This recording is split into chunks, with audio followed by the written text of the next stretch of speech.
వెలిగిన వారి జీవితంలో దేవుడు అద్భుతమైన కార్యాలు మన పక్షంగా చేసేవాడు ఉంటూ ఉన్నాడు. కనుక నువ్వు దీనత్వం లేకుండా మన ఇష్టానుసారంగా మనం ఈ లోకంలో అతిశయపడతా ఉంటే దేవుని యొక్క సంకల్పంలో నుంచి మనం జారిపోయే వారంగా ఉంటాం. చూడండి, ఇక్కడ మనం ఇంకో మాట చదువుతాం రండి. ఈ దీని మొదలుపెట్టగా యెహోవా ఆలకించడం అతని శ్రమలన్నిటిలో నుండి అతను రక్షించడం. విశ్వాసులుగా, దైవ సేవకులుగా రకరకాల పరిస్థితులు కూడా ఈ దినాల్లో మనం ఈడ్చుకొని పోబెడుతున్నాం. ఇలాంటి పరిస్థితుల్లో మనం దీనులుగా చేయబడాలి. దేవుని సన్నిధి మనతో ఉంటుంది. 7వ వచనం చూడండి. యెహోవా యందు భయభక్తులు కల వారి చుట్టూ ఆయన దూతలు కావలి ఉండి వారిని ఏం చేస్తుందంట? మన చుట్టూ కూడా దేవుని దూత ఉంటుంది. మనతో దేవుని దూత ఉన్నాడు. 91వ కీర్తనలో కూడా మనం చదువుతూ ఉంటాం. కనుక ఆయన దూతలను మనకు సర్వీట్లుగా పెట్టి ఏ రాయి తగలకుండా మనం ఎత్తుపట్టుకునే వాళ్ళు ఉంటున్నాడు.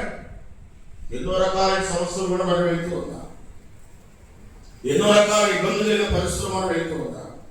ఒకసారి మేము చుట్టుపల్లి అడవుల్లోకి వెళ్ళిపోతున్నాం. ఆటో వేసుకొని వెళ్తున్నాం. అక్కడ సిఆర్పి వాళ్ళు చాలా మంది ఉన్నారు. అటు ఇటు కూడా కాల్చారు. మేము ఆటోలో వెళ్తున్నాం.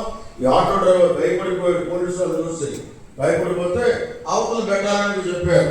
ఆటో వస్తుంది, ఎవరు ఉన్నారు వాళ్ళు పారిపోతున్నారు. డౌట్ వచ్చింది, వీళ్ళు నక్సలైట్లా ఉన్నారు, వీళ్ళు పారిపోతున్నారని. అప్పుడు వాళ్ళు అన్నారు, మనం షూట్ చేసి పడేస్తే ఇప్పుడు ఎవరు అడుగుతారు మిమ్మల్ని? మేము ఆపుకున్నప్పుడు ఆగాలి. మీరు ఎందుకు వెళ్ళిపోతున్నారు అడవిలో? ఇలా వెళ్ళకూడదు కదా అని నన్ను బయటకు పిలిచారు. రెండు బయటకు అని అన్నాడు.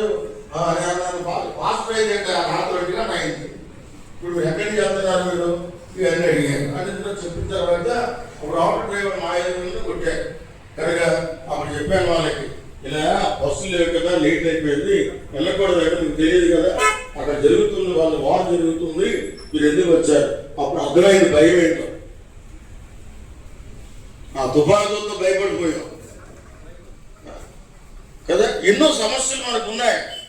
ఆ ఇంటికి వచ్చి 4 రోజుల దాకా గడపాలా. మనం కూడా సంఘంలో మనం లేకపోతే గాంభీర్యమే కానీ మనకు అన్ని సమస్యలే ఉన్నాయి. సమస్యలు ఎవరు తీరుస్తాయి? అందుకనే దేవుని దగ్గరికి వస్తే ఆయన తీరుస్తాడు. ఎంతవరకు ఇప్పుడు కూడా నా జీవితంలో ఎప్పుడు ఏ కష్టం ఎవరికి చెప్పాల? ఎవరు తీరుస్తారు? అయ్యో పాపం అంటారే కానీ ఎవరు తీరుస్తాడు? ఎవరు తీరుస్తాడు? అందుకనే మన చుట్టూ దేవుని దూతలు కావాలి ఉంచాడు. మన భయపడే అవసరంలా. ఆయన మనం వదిలిపెట్టేవాడు కాదు. ఇంతవరకు నడిపించిన దేవుడికి ముందు కూడా ఆయన నడిపిస్తాడు. మనతో ఉన్నాడు. అద్భుతమైన కార్యం దేవుడు చేయబోతూ ఉన్నాడు. ఒక మాట చదివి మనం ప్రార్థన చేసుకుందాం రండి. 10వ వచనంలో అందరూ చదవండి దయచేసి. 10వ వచనం.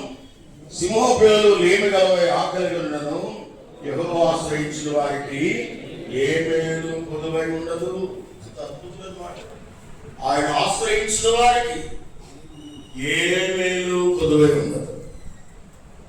కనుక మనకి ఇప్పుడు బయట నుంచి సమస్యలు కాదు, మనకు లోపలే సమస్యలు ఎక్కువ. బయట సమస్యలు తక్కువ మనకి.